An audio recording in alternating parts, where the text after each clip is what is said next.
Bonjour et bienvenue à tous.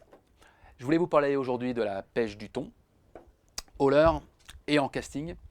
D'ailleurs, je vous invite tous à aller pêcher le thon, pas forcément en casting, mais en Méditerranée ou en Atlantique. Allez-y en bateau, en pédalo, avec un guide de pêche, comme vous voulez, mais allez pêcher le thon.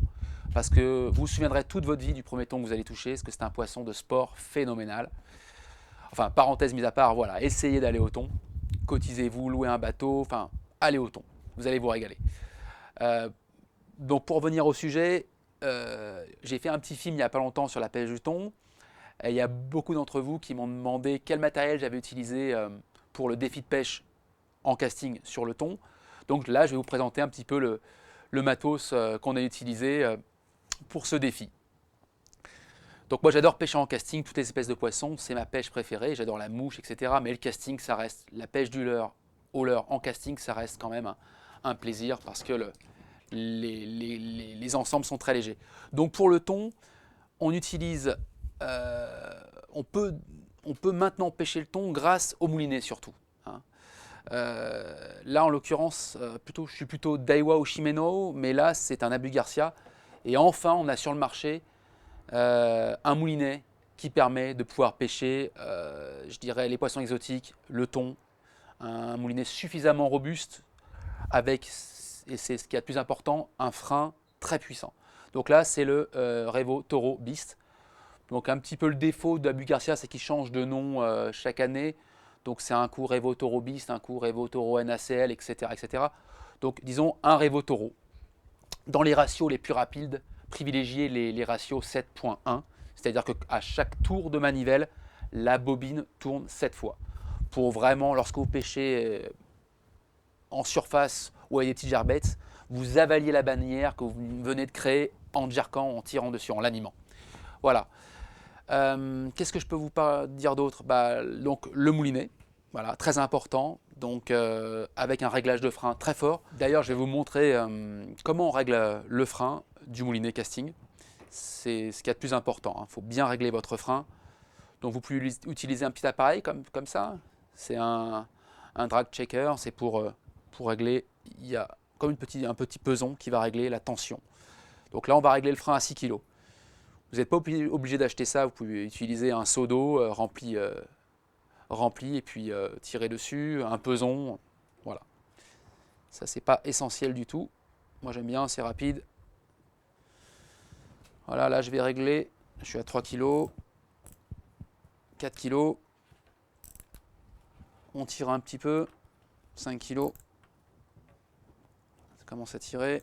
Et là, on va être à, voilà, 6 kg. Donc là, 6 kg de frein, c'est bien. J'aime bien pêcher à 6 kg. Si les poissons commencent à faire 40 plus, je vais le régler à 7 kg. Et puis parfois 8 quand on veut vraiment se faire plaisir. Mais disons que si vous démarrez, utilisez 4 kg de frein, c'est parfait. Et puis rapidement, quand vous serez à l'aise, vous augmenterez gentiment le serrage. La canne. La canne, elle est très très importante. Là aussi, il n'y a pas grand chose sur le marché. J'utilise personnellement les cannes, des cannes, je ne suis pas sponsorisé, hein, mais des cannes Sainte-Croix faites pour le musky. Alors le musky, c'est 100 fois moins puissant qu'un thon, mais simplement on utilise des très gros leurres pour le musky, donc c'est des blancs très robustes pour jeter des leurres très lourds.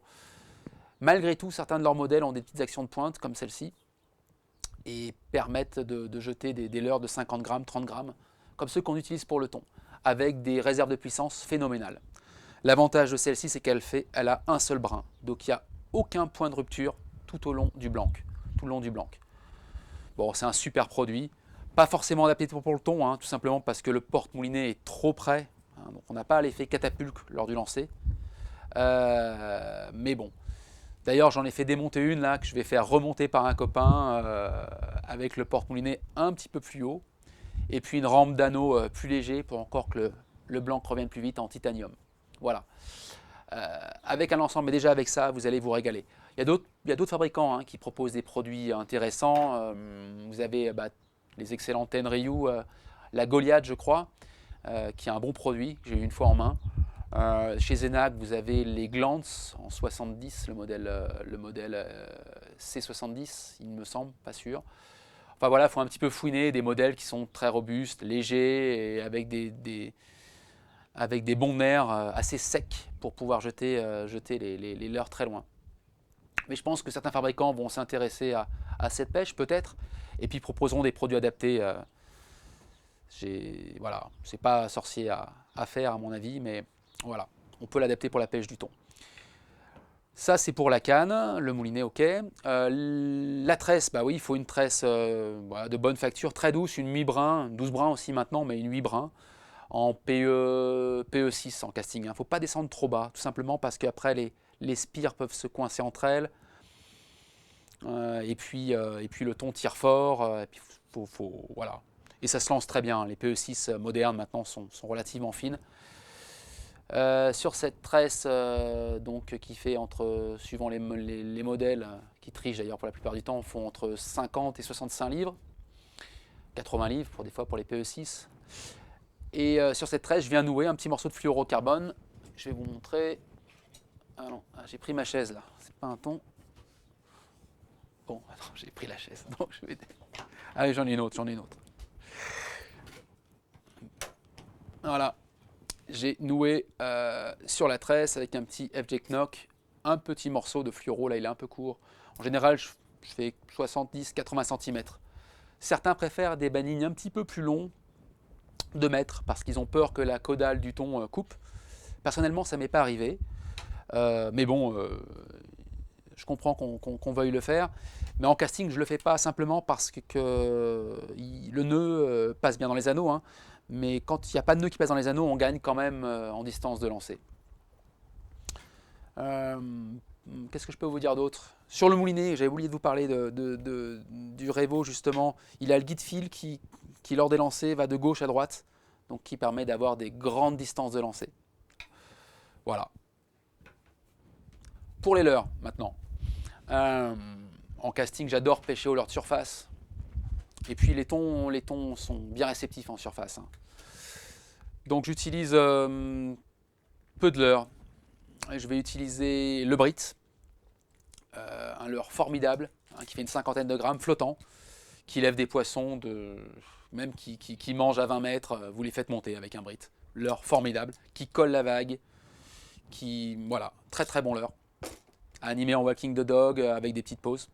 Vous avez un leurre fantastique, peut-être le plus connu des poppers en Méditerranée, c'est le feed popper 150 qui pèse 60 grammes. Bon, là on voit d'ailleurs, il est bien shooté. Voilà, très bon leurre qui colle à vague, qui fait du bruit, robuste avec une armature full wire. Très très bon leurre.